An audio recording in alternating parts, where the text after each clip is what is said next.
Welcome back students. Again आप सभी का वेलकम है। डॉक्टर पूनम आप सभी का बाजूम ऑनलाइन प्लेटफॉर्म पे वेलकम करती है। और आज का जो टॉपिक है क्लास +2 का वो है कि नेचर के अंदर ऐसे कौन कौन से डिवाइसेस हैं फ्लावर के अंदर जिसकी वजह से फ्लावर में क्रॉस पॉलिनेशन पॉसिबल होता है। इसका मतलब आज इस टॉपिक में हम पूरा का पूरा आउट ब्रीडिंग डिवाइस पढ़ने वाले हैं। What's the various types of the out breeding devices that are present in the flower. On behalf of that, the flower can easily cross pollinate with another flower। कि वो खुद के ही flower से self pollinate कैसे कर नहीं पाते, क्यों आउट ब्रीडिंग ज़्यादा होती है, क्यों क्रॉस पॉलिनेशन ज़्यादा होती है। अगर सबसे पहले तो इस पूरी की पूरी वीडियो को पढ़ने से पहले हम यही देख लेते हैं कि why the nature, why the plant, why the flower adapt the cross pollination. कि कुछ ना कुछ एडवांटेज होगा। एडवांटेज के बिना तो कोई नेचर के अंदर कोई चीज़ सेलेक्ट होती ही नहीं। अगर किसी चीज़ का नेचर के अंदर कोई परफेक्ट कोई बेस्ट अगर रिजल्ट होता है, सूटेबल चीज़ होती है किसी पर्टिकुलर एग्जाम्पल पे, तभी ही वो नेचर में सेलेक्ट होती है। और अगर वो पर्टिकुलर चीज़ नेचर के अंदर एग्जिस्ट कर रही है तो इसका मतलब उसका नेचर में बहुत बड़ा रोल है, वो अपनी हाइब्रिडिटी को मेंटेन कर रही है। तो उसके पीछे क्या रीज़न है जिसकी वजह से क्रॉस पॉलिनेशन नेचर के अंदर इतना फ्लरिश होता है, सेल्फ पॉलिनेशन नहीं होता। इसमें अगर हम रीज़न पे जाएं तो इसका मतलब सीधा सीधा हम यहाँ पे क्या पढ़ रहे हैं, एडवांटेज बता रही हूँ मैं आपको। और ये एडवांटेज किसके हैं? ऑब्वियसली किसके हैं? क्रॉस पॉलिनेशन के। तो क्रॉस पॉलिनेशन में अगर हम एग्जाम्पल पे जाएं तो जैसे कि फर्स्ट उसमें जाएं कि रीज़न क्या होता होगा। पहला तो है सेल्फ स्टेरिलिटी। बहुत सारी फैमिलीज ऐसी हैं जिनके अंदर कंपैटिबिलिटी के टाइम, कंपैटिबिलिटी का मतलब होता है जब स्टिग्मा और पोलन ग्रेन के प्रोटीन्स एंड एंजाइम्स आपस में जब मैच होते हैं तो वहाँ पे सेल्फ स्टेरिलिटी होती है, सेल्फ कंपैटिबिलिटी होती है। And due to presence of self compatibility वो आपस में एक दूसरे की ग्रोथ को एनहांस करते हैं, जिसकी वजह से आगे पोलिनेशन या पोलन ट्यूब की ग्रोथ होती है। लेकिन अगर पोलन और पिस्टिल के अंदर आपस में कंपैटिबिलिटी नहीं है, आपस के ही सेम मेंबर के पास में अगर खुद की ही सेल्फ स्टेरिलिटी जीन है, इसका मतलब वे एक दूसरे की ग्रोथ को प्रमोट ही नहीं कर रहे, तो इसकी वजह से उनके अगर उनका खुद का पोलन ग्रेन उस स्टिग्मा के ऊपर आ भी जाए तो वो क्या नहीं होगा, वो एक्सेप्ट नहीं होता। And this topic is very very important for theory also, क्योंकि मुझे अभी याद आया है कि बोर्ड के अंदर एक बार एक क्वेश्चन पूछा गया था, advantage and disadvantage and mechanism of the outbreeding device. ठीक है, तो सेल्फ स्टेरिलिटी जीन का होना भी एक मेन रीज़न होता है जिसकी वजह से अगर खुद की ही फैमिली का पोलन ग्रेन आ जाए तो वो एक्सेप्ट नहीं होता, खुद का ही अगर मेंबर का आ जाता है तो। ठीक है, तो अगर मैं एग्जांपल बताऊं, सेल्फ स्टेरिलिटी जो जीन है बहुत सारे, जैसे क्रूसीफेरी है, क्रूसीफेरेसी फैमिली है, सोलेनेसी फैमिली है, इनके सभी के सभी प्लांट के अंदर सेल्फ स्टेरिलिटी जीन होती है। एग्जांपल है जैसे कि क्रूसीफर्स आते हैं इसमें, एंड सोलेनेसी फैमिली आती है, and these are having the self sterility gene. Okay, इसके अलावा अगर हम एडवांटेज देखें तो क्रॉस पॉलिनेशन का एक और मेन रीजन होता है प्रीपोटेंसी। प्रीपोटेंसी का मतलब क्या होता है कि नेचर के अंदर जो ग्रोथ होती है पोलन ग्रेन की, अगर मान लीजिए एक स्टिग्मा के ऊपर 2 पोलन ग्रेन आ गए, एक सेल्फ वाला है, एक किसका है, वही सेम अदर प्लांट का है, तो उसमें क्या होता है कि प्लांट के अंदर जो ग्रोथ होती है वो दूसरे प्लांट की पोलन ग्रेन की ग्रोथ ज़्यादा होती है as compare to the self. तो इसको प्रीपोटेंसी बोलते हैं। Means the growth of the different plant of the same family are preferred more as compare to the of the same genus, तो वो प्रीपोटेंसी होती है।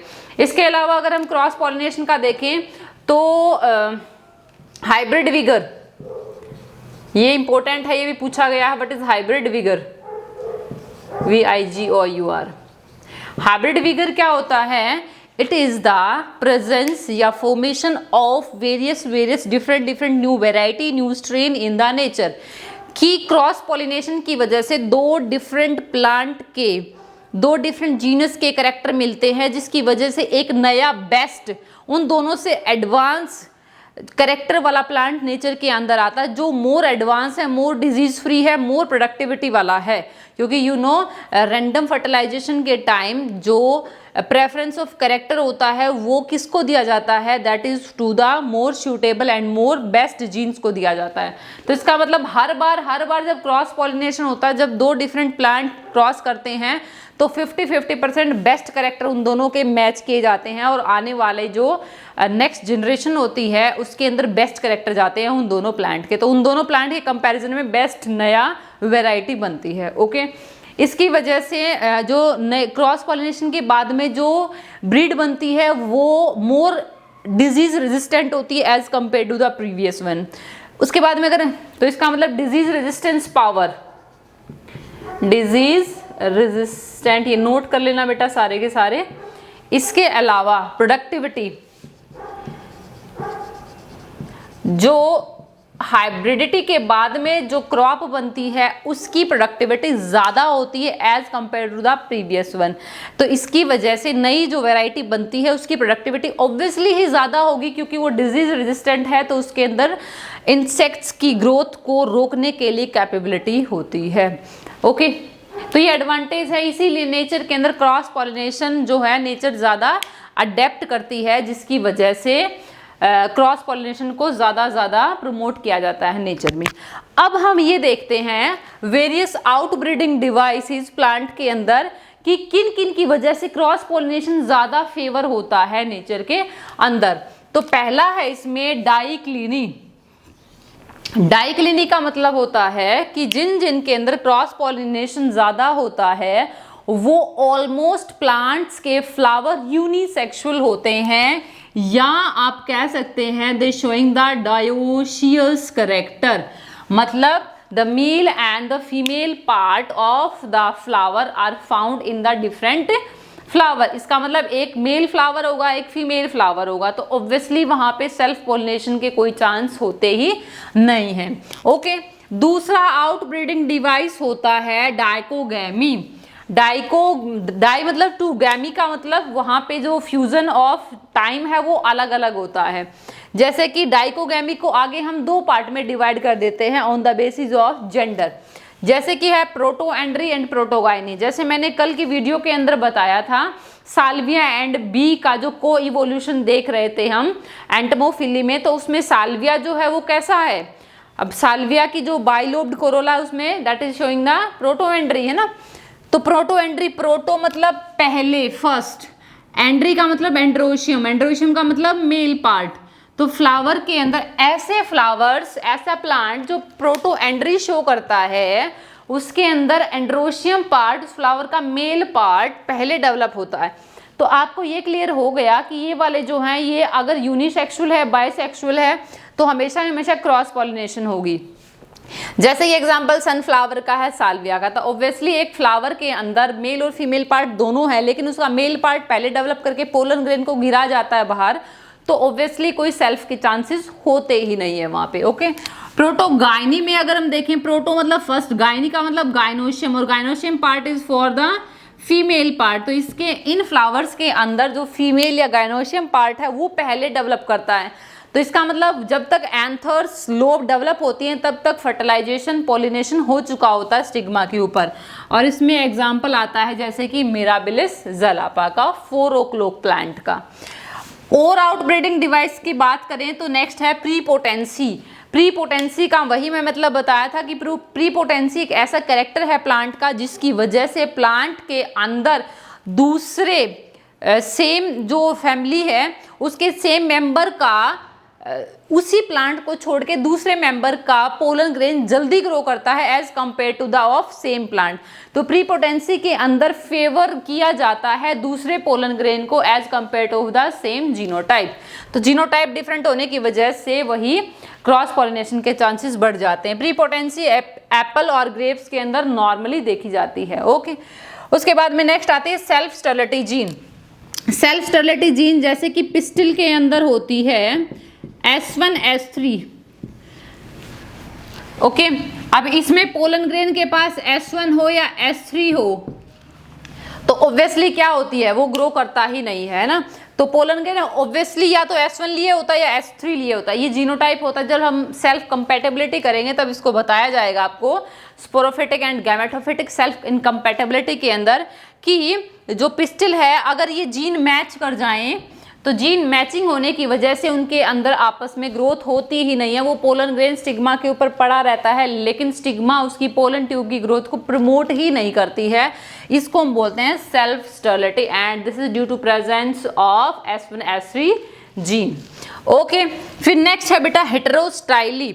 हेटेरोस्टाइली का मतलब the length of the style is different in the neighbouring flower, कि एक ही जो plant है उस पे सेम फ्लावर जो लगे हुए हैं बहुत सारे, उनके अंदर जो स्टाइल की लेंथ होती है वो स्टाइल की लेंथ अलग अलग होती है। अब इसमें पहले हम पढ़ते हैं डाई हेटेरोस्टाइली, फिर पढ़ेंगे हम ट्राई हेटेरोस्टाइली। डाई हेटेरोस्टाइली में हम पहले पढ़ने वाले हैं दैट इज द पिनआइड। और पिनआइड के अंदर होता क्या है कि जो स्टिग्मा है वो स्टिग्मा टॉप पे रहता है। यहाँ पे जो फ्लावर होगा उस फ्लावर के अंदर स्टिग्मा टॉप पे रहता है ऐसे, एंड बेस के ऊपर यहाँ क्या होगा, ओवेरी, और एंथर यहाँ छोटे छोटे एंथर होते हैं। यूजली ऑब्जर्व कि पिनआइड के अंदर अगर ये पोलन ग्रेन उड़ भी जाते हैं तो ये बाहर ही जाएंगे, ये they can't reach to the stigma that is of the higher length, तो इसको हम पिनआइड बोलते हैं। थ्रम्बाइड के अंदर होता क्या है, थ्रम्बाइड के अंदर जो स्टिग्मा होता है वो छोटा होता है, बहुत छोटा, और एंथर जो होते हैं वो इतने बड़े होते हैं, दे आर हैंगिंग आउटसाइड, तो जिसकी वजह से there is no any chance of the pollen grain to come at the same stigma. इसको बोलते हैं थ्रम्बाइड। ध्यान रखना थ्रम्बाइड के अंदर the length of style is short and pin eyed के अंदर जो लेंथ होती है स्टिग्मा की वो कैसी होती है, बहुत लंबी होती है। तो ये एग्जाम्पल जैसे कि प्रीमूला का एग्जाम्पल आता है इसके अंदर, प्रीमूला या प्राइमरोज के अंदर। और ट्राई हेटेरोस्टाइली के अंदर अगर हम देखें जैसे कि लाइथ्रम एग्जाम्पल है इसमें, ट्राई हेटेरोस्टाइली। तो ट्राई हेटेरोस्टाइली को एक बार देख लेते हैं। इसमें आपस के जो नेबरिंग फ्लावर हैं उनकी स्टाइल जो है, स्टाइल का लेंथ जो होती है वो सेम में अलग अलग होती है। सपोज हमने यहाँ पे 3 फ्लावर्स का एग्जाम्पल लिया है, छोटा बना लेते हैं इसमें। फर्स्ट है, सेकंड एंड थर्ड। यहाँ पे स्टाइल को हमने बहुत लंबा बना दिया, यहाँ पे स्टाइल को इतना बना दिया, और यहाँ पे स्टाइल बहुत छोटी है। क्लियर? यहाँ पे अब एंथर्स बहुत छोटे होते हैं, ठीक है, लेकिन यहाँ पे भी एंथर एक्सर्ट होंगे और सेल्फ का कोई चांसेस नहीं है। और यहाँ पे एंथर्स बहुत लंबे होते हैं, दे आर हैंगिंग आउटसाइड। ये होती है try हेटेरोस्टाइली। When the same plant the flowers of the same plant having the length of the style is different। Okay, तो एक ही प्लांट के ऊपर एक ही टाइप के फ्लावर में अगर हमें स्टाइल की लेंथ जो है वो अलग अलग मिलने लग जाए due to avoidation of the self anther, कि वही सेम फ्लावर के सेम एंथर उसी स्टिग्मा के ऊपर पोलिनेट न कर जाए, इसको रोकने के लिए नेचर ने अडेप्ट क्या कर लिया कि जो स्टाइल की लेंथ है वो अलग कर देते हैं, सेम उसके साथ साथ जो लेंथ ऑफ द एंथर है वो भी चेंज हो जाती है। तो इसको हम बोलते हैं tri heterostyly and the example is लाइथ्रम।